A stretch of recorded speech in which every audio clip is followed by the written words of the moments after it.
Nous allons parler aujourd'hui de l'anorexie, et plus précisément l'anorexie, la forme d'anorexie qu'on retrouve à l'adolescence.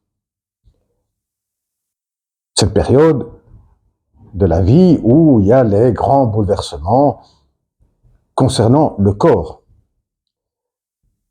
Et l'anorexie est une forme de problématique psychologique qui investit directement le corps. Mais commençons par l'enfance, par l'anorexie enfant, avant que le symptôme anorexique précipite et va à dominer la vie de l'adolescent. Donc l'enfant, la particularité de l'enfance de l'anorexie est d'occuper une position tout à fait particulière vis-à-vis de la maman. La position est celle d'occuper l'idéal, d'incarner l'idéal que la mère aurait voulu elle-même réaliser ou qu'elle veut que l'enfant réalise. Et certainement, il y a des comportements qu'on retrouve, selon les observations qui ont été faites au fil des décennies, beaucoup plus souvent dans les mères des futurs anorexiques. Et plus précisément autour de deux aspects.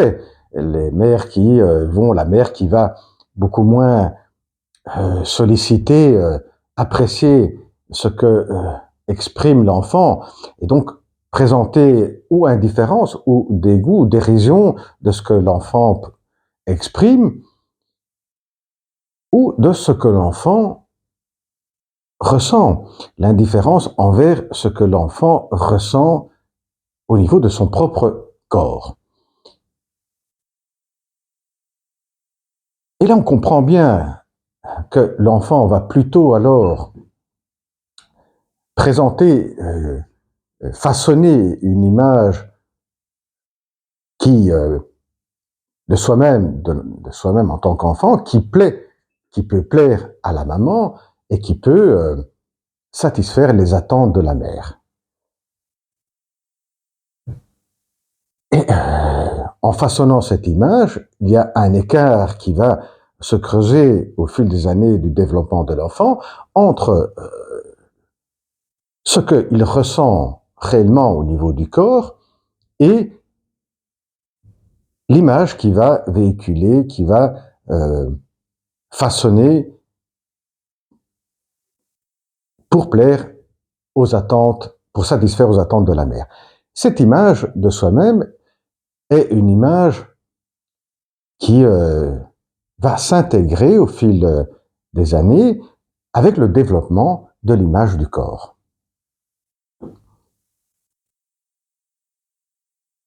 Elle va donc façonner l'image d'un enfant parfait qui puisse réaliser un idéal de la mère, et cet idéal est présenté, est façonné sous la modalité de l'apparence. Car il y aura de plus en plus un écart entre ce que ressent l'enfant réellement en termes de désir ou ressenti du corps et ce qu'elle va donner à voir. Et cela permettra à l'enfant, en réalisant cet idéal de la mère, permettra de se sentir apprécié, de se sentir aimé exister. À l'adolescence, avec les bouleversements au niveau du corps, il y aura d'une part cette sensation de perte d'unité de l'image du corps, car il y a un sentiment de fragmentation de l'image du corps. Il y aura cette sensation de perdre le contrôle sur sa propre image du corps. On voit bien comment ces questions qui sont présentes chez tous les adolescents, chez l'anorexique, eh bien, sont vécues d'une manière beaucoup plus dramatique. car c'est l'idéal qu'elle avait occupé en façonnant une certaine image de soi-même qui puisse satisfaire les attentes de la mère qui va être mis en crise. L'idéal lui-même sera mis en crise. À l'adolescence, il y a également la question de la jouissance qui devient problématique pour tout adolescent, mais pour l'anorexique, devient encore plus problématique. Et ce sera comment se défendre de cette activité, ces nouvelles activités de la vie pulsionnelle.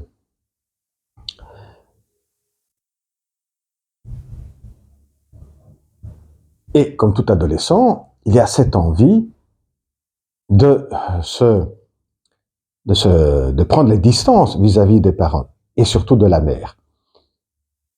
Et là, certainement, l'anorexique, plus que d'autres enfants, rentrera en crise d'une manière consciente et inconsciente. Consciente, c'est la volonté de se détacher de cette dépendance de la mère, de cette sensation d'être subjugué par le désir de la mère. Et de manière inconsciente, c'est cette sensation de perdre cette position que l'enfant occupait avant, position de l'idéal de la mère qui donnait une sensation chaleureuse d'être aimé. Eh bien, c'est dans ce contexte-là que va surgir le symptôme anorexique, et on va voir comment le symptôme anorexique va donner des bénéfices dans toutes ces questions qui s'ouvrent de manière explosive, catastrophique à cette période de la vie.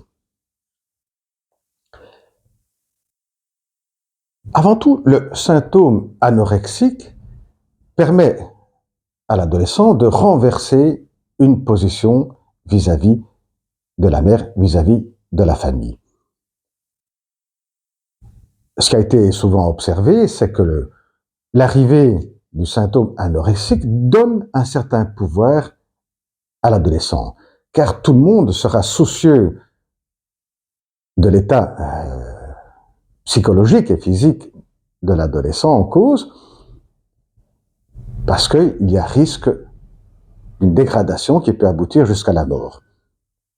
Et donc, toute la famille est soumise à l'état psychologique et physique de l'adolescent. Et voilà donc le renversement de position, c'est l'adolescent, c'est l'enfant devenu adolescent qui a une maîtrise, qui a un contrôle sur la famille, sur la mère, sur la famille. Ce contrôle va être aussi mis en place envers son propre corps. Avec l'adolescence, avec ce bouleversement, fragmentation du corps, de l'image du corps, on a une sensation de perdre le contrôle. Avec ce symptôme anorexique, l'adolescent aura de nouveau un contrôle sur son corps, en le prenant comme objet.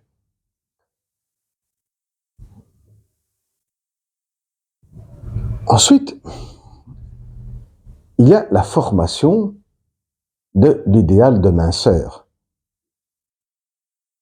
Car le but de l'anorexique est de perdre de plus en plus de poids et d'atteindre un idéal. Et là, voilà que se reforme un idéal où l'autre en cause n'est plus la mère, et le grand autre est vis-à-vis de tout le monde, de la société.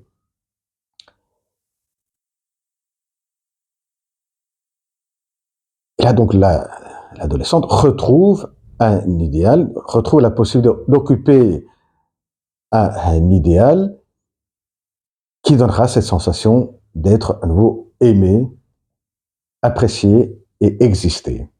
Ce sentiment d'exister. Et on comprend bien comment une société qui favorise l'idéal de minceur eh bien, va appuyer d'autant plus cette position de l'anorexique, car revoit dans le regard du grand autre, le regard de la société, une satisfaction, une confirmation, revoit le regard de la mère quand elle était petite, qui était contente de voir son enfant renvoyer une image qui était celle attendue par la mère.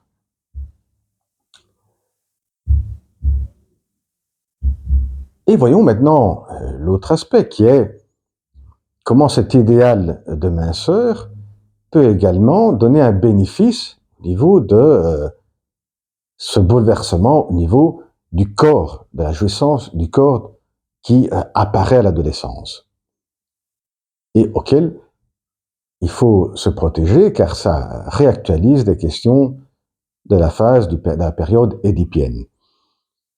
Et là, on reprend le mécanisme, on revoit en œuvre le mécanisme qui avait été introduit par Anna Freud, l'ascétisme.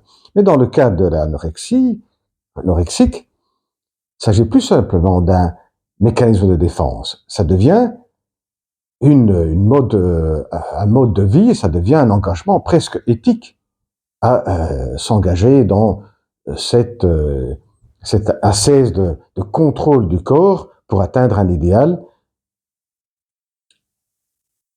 qui rappelle, et c'est pour ça que certains auteurs ont fait ce rapprochement, c'est un mouvement religieux où l'idéal à atteindre était le renoncement à la chair.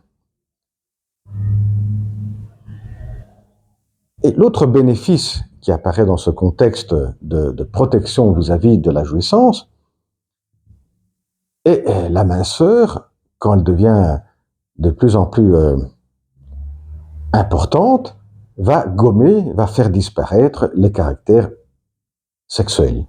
À la fois les caractères qui sont propres à la sexualité à l'adolescence, comme les seins pour la petite fille ou les muscles pour le garçon, va ramener l'adolescente à cette période de l'enfance où elle était vue comme parfaite, elle se montrait dans cette image qu'elle donnait à voir de fille qui pouvait satisfaire sa propre mère. Et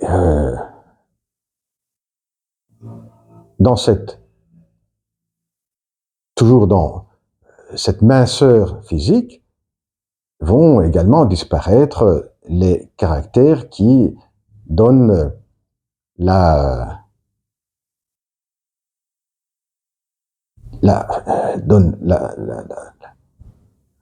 les caractères d'une femme qui peut engendrer, et donc d'autant plus de se présenter comme une petite fille comme elle était avant que l'adolescence arrive et dans cette période où elle façonnait son image de manière à plaire à sa mère. Eh bien voilà en ce qui concerne les questions qu'on retrouve chez l'anorexique, surtout voilà, dans cette forme d'anorexie qui est à l'adolescence. Et qui frappe surtout les filles. Eh bien, à la prochaine vidéo. Au revoir.